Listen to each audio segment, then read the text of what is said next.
Alright, YouTube, on a Bobcat 322, it says everywhere in the manuals and everything, you got to take all this stuff out. Well, on this machine, I already took the whole thing apart.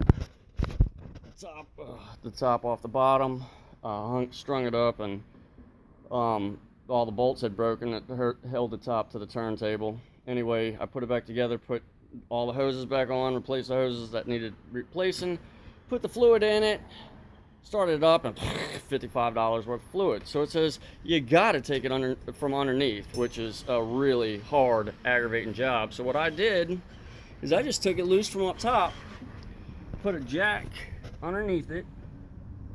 See if I can get.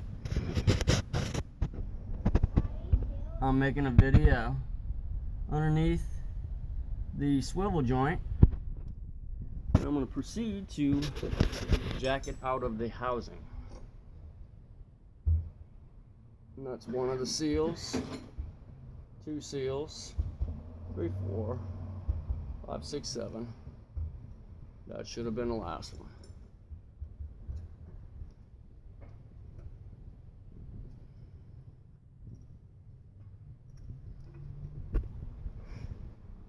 So it makes it easier. So there it is. Thought I could do it. I'm not going to be able to hold this.